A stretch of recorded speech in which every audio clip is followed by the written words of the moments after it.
सभी को नमस्कार। मैं रमन शर्मा आप सभी का अपने YouTube चैनल पर स्वागत करता हूं। अगर आप इस चैनल पर नए हैं तो चैनल को सब्सक्राइब करें, वीडियोस को लाइक, कमेंट और शेयर करें। आज हम वैदिक सभ्यता के अंतर्गत उत्तर वैदिक काल के बारे में अध्ययन करेंगे। इससे पहले हम वैदिक सभ्यता के ऋग्वैदिक काल के बारे में अध्ययन कर चुके हैं। उत्तर वैदिक काल से बहुत सारे क्वेश्चंस बनते हैं जो एग्ज़ाम्स में पूछे गए हैं और आगे भी पूछे जाएंगे, तो उन पर चर्चा करते हैं।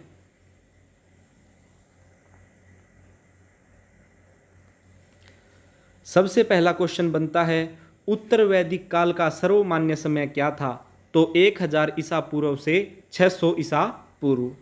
नेक्स्ट क्वेश्चन, उत्तर वैदिक काल में सामवेद, यजुर्वेद, अथर्ववेद, ब्राह्मण ग्रंथ, आरण्यक एवं उपनिषदों की रचना हुई। अगर क्वेश्चन ये पूछा जाए कि ऋग्वेद की रचना किस काल में हुई, तो ऋग्वैदिक काल में हुई थी।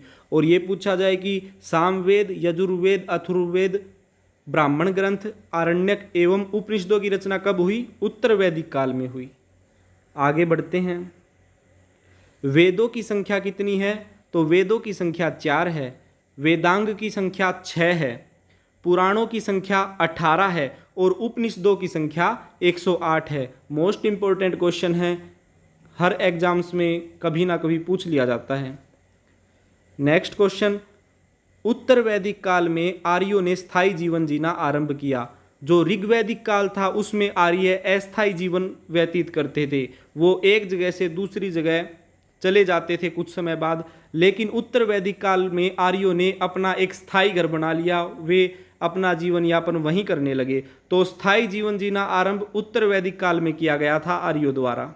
नेक्स्ट क्वेश्चन, उत्तर वैदिक काल में पहली बार पक्की ईंटों का प्रयोग कौशाम्बी नगर में किया गया। तो क्वेश्चन पूछ सकता है कि उत्तर वैदिक काल में पहली बार पक्की ईंटों का प्रयोग कहाँ किया गया? कौशाम्बी शहर में किया गया था। नेक्स्ट क्वेश्चन की तरफ बढ़ते हैं। उत्तर वैदिक काल में पशुपालन की जगह कृषि को अधिक महत्व मिलने लगा।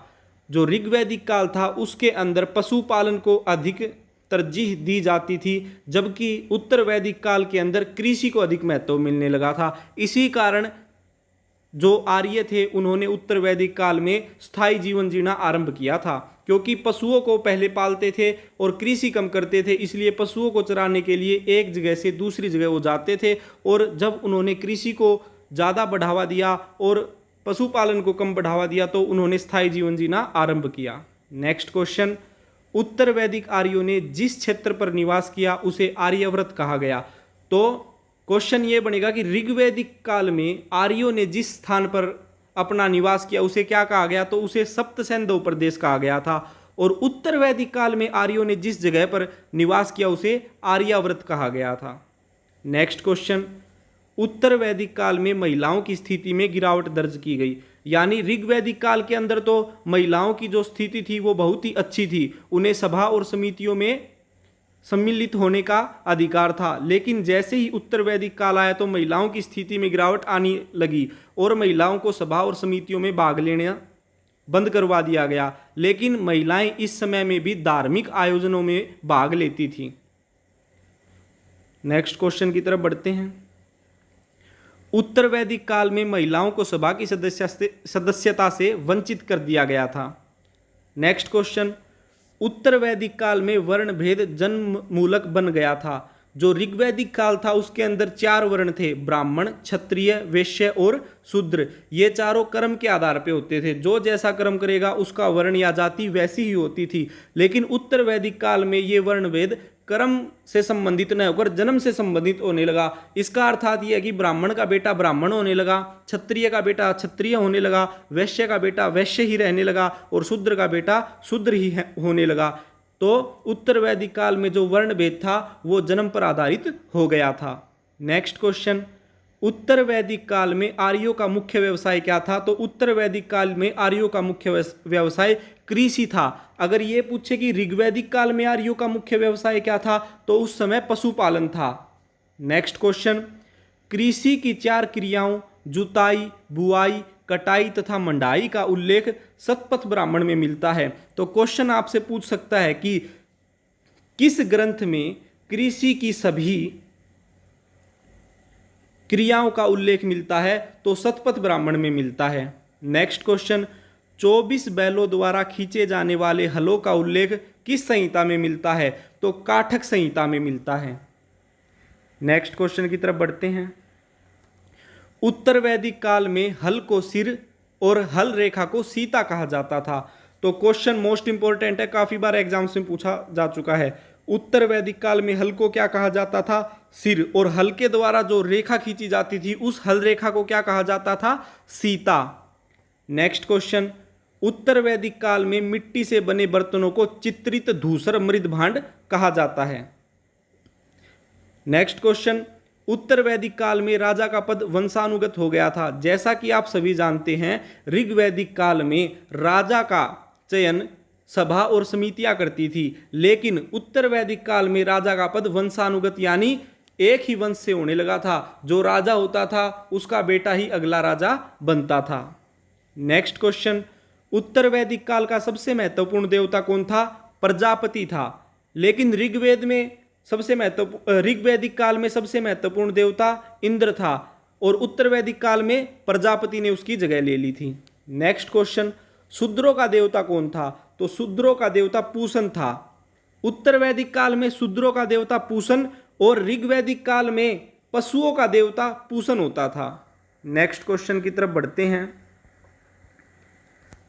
छांदोग्य उपनिषद में पहली बार मनुष्य के जीवन को 3 आश्रमों ब्रह्मचर्य, गृहस्थ और वानप्रस्थ में बांटा गया। ये 3 आश्रम बताए गए हैं, ब्रह्मचर्य आश्रम, गृहस्थ आश्रम और वानप्रस्थ आश्रम। तो पहली बार मनुष्य के जीवन के 3 आश्रम ब्रह्मचर्य, गृहस्थ और वानप्रस्थ का वर्णन किस उपनिषद में किया गया है? छांदोग्य उपनिषद में किया गया है। इसके साथ फिर चौथा संन्यास आश्रम को भी जोड़ा गया। तो संन्यास आश्रम का पहली बार वर्णन कहाँ मिलता है? जाबालोपनिषद में मिलता है। फिर क्वेश्चन पूछ सकता है कि प्रथम बार चारों आश्रमों यानी ब्रह्मचर्य, गृहस्थ, वानप्रस्थ और संन्यास चारों आश्रमों का पहली बार वर्णन कहाँ मिलता है? जाबालोपनिषद में मिलता है। नेक्स्ट क्वेश्चन, श्वेताश्वर उपनिषद किसको समर्पित है? तो श्वेताश्वर उपनिषद रुद्र देवता को समर्पित है और रुद्र देवता भगवान शिव को कहा जाता है। नेक्स्ट क्वेश्चन, विधवा विवाह का प्रचलन किस संहिता में मिलता है? या विधवा विवाह का प्रचलन किस ग्रंथ में मिलता है? तैत्तिरीय संहिता में मिलता है। विधवा विवाह का प्रचलन तैत्तिरीय संहिता में मिलता है। मोस्ट इंपॉर्टेंट क्वेश्चन है। नेक्स्ट क्वेश्चन, श्राद्ध की प्रथा सबसे पहले ऋषि दत्तात्रेय के बेटे नीमि ने शुरू की। मोस्ट इंपॉर्टेंट क्वेश्चन है कि श्राद्ध की प्रथा सबसे पहले किसने शुरू की? नीमि ने की। और नीमि कौन था? ऋषि दत्तात्रेय का बेटा था। नेक्स्ट क्वेश्चन की तरफ बढ़ते हैं। विश्व का सबसे बड़ा महाकाव्य कौन सा है? तो विश्व का सबसे बड़ा महाकाव्य महाभारत है। महाभारत का पुराना नाम जय संहिता था। नेक्स्ट क्वेश्चन, सत्यमेव जयते कहाँ से लिया गया है? तो सत्यमेव जयते मुंडकोपनिषद से लिया गया है। सत्यमेव जयते का अर्थ है सत्य की सदैव जीत होती है। नेक्स्ट क्वेश्चन, मुंडकोपनिषद में यज्ञ की तुलना फूटी नाव से की गई है। तो क्वेश्चन पूछेगा कि किस उपनिषद में यज्ञ की तुलना फूटी नाव से की गई है? तो मुंडकोपनिषद में की गई है। नेक्स्ट क्वेश्चन, अस्तोमा सदगम्य कहाँ से लिया गया है? तो अस्तोमा सदगम्य ऋग्वेद से लिया गया है। गायत्री मंत्र भी ऋग्वेद से लिया गया है और गायत्री मंत्र सावित्री देवता को समर्पित है। नेक्स्ट क्वेश्चन, ओम शब्द का सर्वप्रथम निश्चित वर्णन बृहदारण्यक उपनिषद में मिलता है। तो क्वेश्चन पूछेगा ओम शब्द का सर्वप्रथम निश्चित वर्णन किस उपनिषद में मिलता है? तो बृहदारण्यक उपनिषद में मिलता है। तो आज हमने उत्तर वैदिक काल के बारे में महत्वपूर्ण प्रश्नों का अध्ययन किया। आशा करता हूँ आपको यह वीडियो अच्छी लगी होगी। धन्यवाद। जय हिंद, जय भारत।